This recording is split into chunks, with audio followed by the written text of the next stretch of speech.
அனைவருக்கும் வணக்கம் மக்களே. இந்த ஒரு வீடியோவில் நம்ம பார்க்க போகிறது என்னென்னா, எல்லாரும் ஃபோட்டோவிலே தம்ப்நெயிலே பார்த்துருப்பீங்க. ஆமாங்க, இந்த ரேஷன் கடை வேலைவாய்ப்புக்கான இறுதி பட்டியல், அதாவது செலெக்ஷன் ப்ராசஸ் கண்டிப்பாக முடிவடைந்திருக்குது. முக்கால்வாசி பார்த்தீங்கன்னாக்க ஃபைனலாக முடிச்சிருக்கிறாங்க. இன்னும் ஒரு சில மாவட்டங்கள் மட்டுமே இன்டர்வியூ நேர்காணல் நடக்க இருக்குது. ஸோ அது மட்டும் இல்லாமல் இந்த ரேஷன் கடை இன்டர்வியூவில் பார்த்தீங்கன்னாக்க நேர்காணலில் யாரெல்லாம் முன்னுரிமை கொடுத்துருக்குறாங்க, யாருக்கெல்லாம் முன்னுரிமை கொடுத்துருக்குறாங்க, ஸோ யாருக்கு எவ்வளோ மார்க் போட்டிருக்காங்க, இதுக்கோட கட் ஆஃப் மார்க் என்ன, ரிசல்ட் கன்ஃபார்ம் டேட்டில் என்ன, எப்போ வரப்போகுது, செலெக்ஷன் ப்ராசஸ் எப்படி நடத்தினாங்க, ஸோ அதே மாதிரி பிடிஎஃப் நம்ம எப்படி டவுன்லோட் பண்ணுறது இதில், ஸோ அதே மாதிரி இதில் முன்னுரிமையெல்லாம் ஓகேங்களா, ஒவ்வொரு கம்யூனிட்டி வரை இதில் முன்னுரிமை யாருக்கெல்லாம் கொடுத்துருக்குறாங்க, ஸோ அவங்க சொன்ன பிரகாரம் அரசாணை பிரகாரம் பார்த்திங்கனாக்கா இந்த முதல் கிராஜுவேட் பர்சனுக்கும் அதே மாதிரி இந்த தமிழ் வழியில் படித்தவங்களுக்கும் கொரோனாவில் பாதிக்கப்பட்டவர்களுக்கும் புயலில் பாதிக்கப்பட்டவர்களுக்கும் முன்னுரிமை அளிச்சிருக்கிறாங்களா, இல்லை யாருக்கு முன்னுரிமை கொடுத்துருக்குறாங்க, ஹேண்டிகேப்ஸ் கொடுத்துருக்குறாங்களா, ஸோ இல்லை முன்னாள் இராணுவத்தினர்களுக்கு கொடுத்துருக்குறாங்களா அப்படின்றத பற்றி நம்ம பொறுத்திருந்து பார்ப்போம். அதே மாதிரி யாரெல்லாம் இந்த ரேஷன் கார்டு வேலைவாய்ப்பில் ரிஜெக்ட் பண்ணியிருக்கிறாங்க இன்டர்வியூவில், ஸோ இது எல்லாமே நம்ம தெளிவாகவும் துல்லியமாகவும் நம்ம பார்க்க போகிறோம் மக்களே. ஸோ அதுக்கு முன்னாடி நமது கவர்மெண்ட் ஜாப் டெய்லி அப்டேட் சேனலுக்கு இப்போ தான் நீங்கள் ஃபர்ஸ்ட் டைமாக முதல் முறை நம்ம சேனலை பார்க்குறீங்க, நம்ம வீடியோவை பார்க்குறீங்கன்னா மறக்காமல் சப்ஸ்கிரைப் பண்ணிவிட்டு பக்கத்தில் இருக்கிற பெல் பட்டனை கிளிக் பண்ணி ஆளுன்ற ஆப்ஷனில் போட்டு வச்சுக்கோங்க. அப்போ தான் நம்ம போடக்கூடிய அரசு துறையிலேருந்து வரக்கூடிய எல்லா விதமான கவர்மெண்ட்டோட ஜாப்ஸு அப்டேட்ஸு நோட்டிஃபிகேஷன்ஸு இந்த மாதிரி இன்டர்வியூ டேட்ஸ் எல்லாமே நீங்கள் உடனுக்குடனே தெரிஞ்சுக்கணுன்னா நீங்கள் பண்ண வேண்டியது மறக்காமல் சப்ஸ்கிரைப் பண்ணியிருக்கணும், பக்கத்தில் இருக்கிற பெல் பட்டனை ஆல் ஆப்ஷனில் போட்டு வச்சுருக்கணும். அப்போ தான் நம்ம போட்ட உடனே உங்களுக்கு நோட்டிஃபிகேஷன் வீடியோ வந்துடும். ஸோ அது மட்டும் இல்லாமல் உங்களுடைய ஃப்ரெண்ட்ஸ் ரிலேட்டிவ்ஸ் கான்டாக்டில் இருக்கிறவங்க எல்லாருக்குமே ஷேர் பண்ணிங்கன்னா எல்லாருக்கும் ஒரு பயனுள்ளதாக இருக்கும். ஏன்னா எல்லாருக்குமே ஒரு அரசு வேலைக்கு போகணுன்றது ஒரு கனவு. ஸோ எல்லாருக்கும் ஷேர் பண்ணுங்கள். ரெக்வெஸ்ட்டாக கேட்குறேன், மறக்காமல் லைக் பண்ணிடுங்க. ஸோ அது ரொம்ப முக்கியம். அடுத்தடுத்த வீடியோஸ் நம்ம தொடர்ந்து கொடுக்குறதுக்குமே மோட்டிவ் கிடைக்கும். ஸோ ஓகே, வாங்க வீடியோக்குள்ளே போகலாம். ஸோ இப்போ பார்த்திங்கன்னா முதல்ல நம்ம எப்படி செலெக்ஷன் ப்ராசஸ் எப்படி நடந்தது அப்படின்றத பார்ப்போம். அதுக்கு முன்னாடி இன்னொரு முக்கியமான விஷயம் என்னென்னா, இன்னமும் நிறைய மாவட்டங்களுக்கு பார்த்திங்கனாக்கா இன்டர்வியூ நடக்காமல் இருக்குது. ஸோ அதில் ஒரு மாவட்டம் தான் சென்னை. ஸோ சென்னைக்கு பார்த்திங்கனாக்கா பேக்கர், அதாவது பார்த்திங்கனாக்கா எடையாளருக்கு மட்டும் பார்த்திங்கன்னா ஆல் டிக்கெட் வந்துருக்குது. இன்னும் சேல்ஸ்மேனுக்கு பார்த்திங்கனாக்கா ஆல் டிக்கெட் வரல. அது என்ன காரணன்றதை மேலே அவங்களே கொடுத்துருக்காங்க பாருங்கள். இங்கே தெளிவாக மேலே போயிட்டு இருக்கு பாருங்கள். விற்பனையாளர் விண்ணப்பங்கள் சரிபார்க்கும் பணி நடைபெற்று வருவதால் விற்பனையாளர் நேர்முக தேர்வுக்கான தேதி பின்னர் அறிவிக்கப்படும் அப்படின்னு சொல்லி கொடுத்துருக்குறாங்க. ஸோ இதில் பார்த்திங்கனாக்கா விற்பனையாளருக்கு மட்டும் பார்த்திங்கனாக்கா நீங்கள் அப்ளை பண்ணீங்க இல்லையா, ஸோ அப்ளை பண்ணது பார்த்திங்கன்னா யாரெல்லாம் கரெக்டாக பண்ணியிருக்காங்க, ஸோ யாரெல்லாம் மாற்றி அப்ளை பண்ணியிருக்காங்கன்னு சொல்லிட்டு அதெல்லாம் சரி பார்த்துட்ருக்காங்க. அதை பார்த்துட்டு தான் எங்கள் all ticket open all ticket அப்படின்னு சொல்லி போடுவாங்க. இன்டர்வியூ ஆல் டிக்கெட்னு சொல்லிட்டு மேலே அந்த சேல்ஸ்மேன்லேயும் வந்துடும். இப்போ பேக்கருக்கு மட்டும்தான் இங்கே வந்துருக்குது. ஸோ அதனால் பார்த்திங்கனாக்கா பேக்கர் இன்டர்வியூ மட்டும் நீங்கள் இப்போது அட்டன் பண்ணலாம் இந்த சென்னை மாவட்டத்தில். சரிங்களா? ஸோ இப்போ பார்த்திங்கனாக்கா ஃபர்ஸ்ட் ஆஃப் ஆல் இப்போ நிறைய மாவட்டங்கள் பார்த்திங்கனாக்கா ரிசல்ட் வந்திருக்குது இல்லையா. ஸோ அதாவது பார்த்திங்கன்னா ரிசல்ட் மீன்ஸ் இந்த நேர்காணல் முடிஞ்சிருக்கு இல்லையா. ஸோ அந்த நேர்காணலில் செலெக்ஷன் ப்ராசஸ் ஓகேங்களா, செலெக்ஷன் ப்ராசஸ் எப்படி இருந்தது அப்படின்றத ஃபஸ்ட்டு பார்த்துருவோம். செலெக்ஷன் ப்ராசஸை பொறுத்த வரைக்கும் பார்த்திங்கன்னா டோட்டலாக 100 மார்க்கு. சரிங்களா? ஸோ டோட்டலாக 100 மார்க்கில் 50 மார்க் நம்முடைய இன்டர்வியூக்கு, 50 மார்க் நம்முடைய டாக்குமெண்ட்டுக்கு. சரிங்களா? ஸோ இப்படி தான் செலெக்ஷன் மெத்தட் இது. ஸோ எப்படி அந்த 50 மார்க் டாக்குமெண்ட்டுக்கு நம்ம கொடுத்துருக்காங்க அப்படின்னா, என்னென்ன டாக்குமெண்ட்லாம் இருந்ததுன்னா உங்களுக்கு 100 மார்க் அப்படியே கொடுத்துருப்பாங்க அப்படின்னா, ஃபஸ்ட்டு உங்களுடைய 10th mark sheet, 12th mark sheet, இது 2 இருந்ததுன்னா கண்டிப்பாக உங்களுக்கு மஸ்ட்டாக 25 மார்க் கன்ஃபார்ம். ஓகேங்களா? ஸோ அடுத்த 25 மார்க் எதுக்கு அப்படின்னு பார்த்தீங்கன்னா, நம்முடைய ஜாதி சான்றிதழ், அதாவது கம்யூனிட்டி சர்டிஃபிகேட். ஓகேங்களா? ஸோ அது ஒன்று. அடுத்ததாக உங்களுடைய வருமானச் சான்றிதழ், இருப்பிடச் சான்றிதழ், பர்த் சர்டிஃபிகேட், அடுத்தது ஃபோட்டோ, இது எல்லாத்துக்கும் சேர்த்து மீதி 30 மார்க்கு. சரிங்களா? ஸோ இது எல்லாமே கரெக்டாக இருந்ததுன்னா கண்டிப்பாக உங்களுக்கு 50 மார்க் கன்ஃபார்ம்.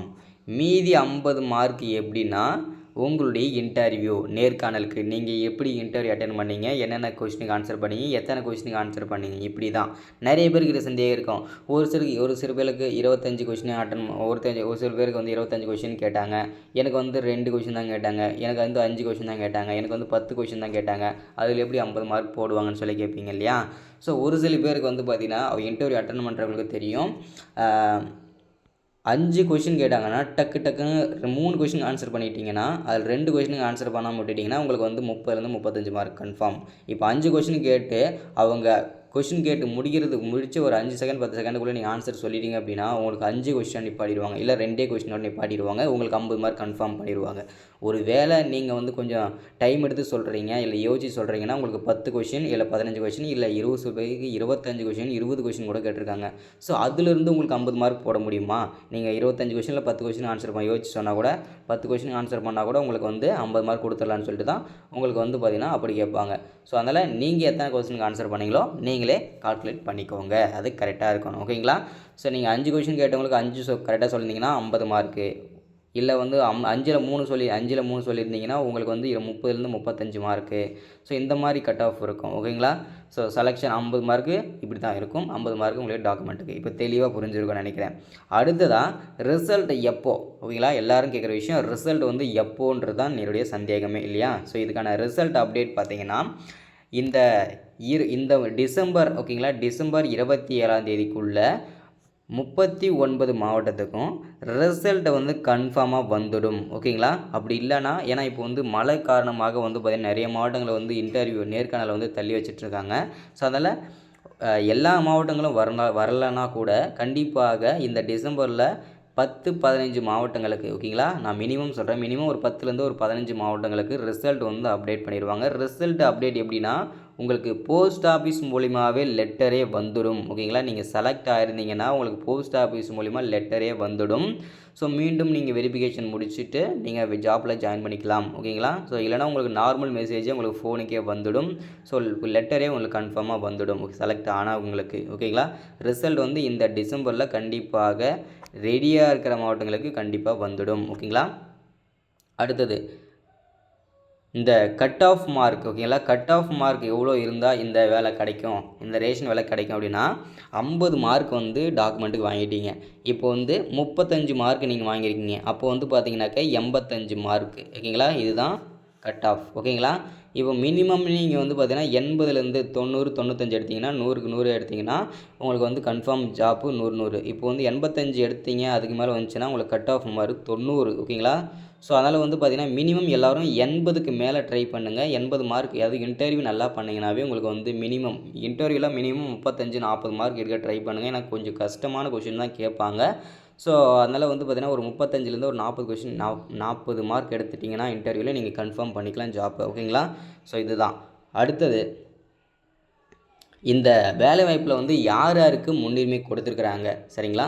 ஸோ இந்த இப்போ செலெக்ஷன் ப்ராசஸில் வந்து பார்த்திங்கன்னா யாருக்கு முன்னுரிமை, அவங்க அரசாணைப்படி பார்த்திங்கன்னா ஃபஸ்ட்டில் யாருக்கெல்லாம் நாங்கள் முன்னுரிமை கொடுப்போம் அப்படின்னு சொல்லிட்டு அவங்களே மென்ஷன் பண்ணியிருந்தாங்க. அப்படின்னா கொரோனாவில் பாதிக்கப்பட்டவர்கள் மற்றும் அப்பா அம்மாவை இழந்தவர்களுக்கு நாங்கள் முன்னுரிமை கொடுப்போம்னு சொல்லியிருந்தாங்க இல்லையா? ஸோ அது வந்து உண்மை தான். அதில் வந்து அவங்களுக்கு ஃபஸ்ட்டு ப்ரியாரிட்டியாக கொடுத்துருக்குறாங்க முதல் முன்னுரிமை. ஓகேங்களா? அவங்க 5 கொஷினில் 1 கொஷின் 2 கொஷினில் ஆன்சர் பண்ணியிருந்தால் கூட அவங்களுக்கு 50 மார்க். ஓகேங்களா? ஸோ இதுதான் ப்ராசஸ். ஸோ அதே மாதிரி பார்த்தீங்கன்னாக்கா அடுத்ததாக முதல் கிராஜுவேட். ஓகேங்களா? முதல் பட்டதாரி ஆணாக இருந்தாலும் பெண்ணாக இருந்தாலும் முதல் பட்டதாரி சர்டிஃபிகேட் வச்சுருந்தீங்க, நீங்கள் அட்டாச் பண்ணியிருந்தீங்கன்னா உங்களுக்கும் 2வது முன்னுரிமை. ஓகேங்களா? அடுத்து 3வது முன்னுரிமை வந்து தமிழ் வழியில் படித்தவங்களுக்கு 10ஆவதும் சரி 12ஆவதும் சரி தமிழ் வழியில் படிச்சிருந்தீங்கன்னா அதுக்கான சர்டிஃபிகேட்டை நீங்கள் அட்டாச் பண்ணியிருந்தீங்கன்னா, நீங்கள் எடுத்துகிட்டு போயிருந்தீங்கன்னா உங்களுக்கும் வந்து 3வது முன்னுரிமை. அடுத்ததாக இந்த ஹேண்டிகேப்ஸு, ஆதரவற்ற விதவை, கணவரால் கைவிடப்பட்டவர்கள். ஸோ அடுத்ததாக வந்து பார்த்திங்கனாக்கா நமக்கு வந்து முன்னாள் இராணுவத்தினர், அடுத்தடுத்து இவங்களுக்கெல்லாம் வந்து பார்த்திங்கனாக்கா முன்னுரிமை வந்து கொடுத்துருக்குறாங்க. சரிங்களா? ஸோ அடுத்தது யாரெல்லாம் ரிஜெக்ட் பண்ணியிருக்கிறாங்க, இதுதான் மெயினாக விஷயம். ஓகேங்களா? இதில் யாரெல்லாம் ரிஜெக்ட் பண்ணியிருக்காங்க அப்படின்னா நிறைய பேர் வந்து பார்த்தீங்கன்னாக்கா இன்டர்வியூ வந்து என்றைக்கினே தெரியாமல் மிஸ் பண்ணிட்டாங்க. ஸோ அது மட்டும் அவங்க எல்லாமே ரிஜெக்டட் தான். திரும்ப வந்து ரீகரெக்ஷன்லாம் எதுவுமே பண்ண மாட்டாங்க. ரிஜெக்டட்னா ரிஜெக்டட், அவ்வளோதான், கன்ஃபார்ம் பண்ணிடுவாங்க. அதே மாதிரி நிறைய பேர் வந்து டாக்குமெண்ட் கரெக்டாக இல்லாதவங்களும் சரி, அதே மாதிரி கரெக்டான டைமிங்கில் போகாதவங்களும் சரி, எல்லாருமே ரிஜெக்ட் பண்ணிட்டாங்க. ஸோ இந்த தடவை சிவியராக ஆக்ஷன் எடுத்துருக்குறாங்க. சரிங்களா? ஸோ அதனால் வந்து பார்த்தீங்கன்னாக்கா இது எல்லாமே ப்ராசஸ் நடக்கும். அதே மாதிரி இப்போ வந்து நம்ம மெயினாக வந்து கட் ஆஃப் மார்க் என்ன, ரிசல்ட் எப்போ, செலெக்ஷன் ப்ராசஸ் எப்படி இருந்தது, அதேமாதிரி பிடிஎஃப் எப்படி டவுன்லோட் பண்ணுறது, யாருக்கு முன்னுரிமை, ரிஜெக்ட் யாரெல்லாம் பண்ணாங்க, எல்லாமே தெளிவாக பார்த்தாச்சு. ஸோ இது வந்து ரொம்ப பயனுள்ள வீடியோவாக இது இருந்திருக்கும்னு நினைக்கிறேன். இன்னும் இன்றைக்கி யாரெல்லாம் இன்டர்வியூக்கு யாராவது போகிறீங்களோ எல்லோரும் வாழ்த்துக்கள், நல்லா பண்ணுங்கள். ஸோ முக்கியமாக வந்து 40லேருந்து 45 மார்க் எடுக்க ட்ரை பண்ணுங்கள் இன்டர்வியூவில். சரிங்களா? So thank you, welcome. அடுத்த ஒரு முக்கியமான வீடியோவில் சந்திக்கிறேன். ஏதாவது சந்தேகம்னா மறக்காமல் நீங்கள் கமெண்ட் பண்ணுங்கள். தேங்க்யூ.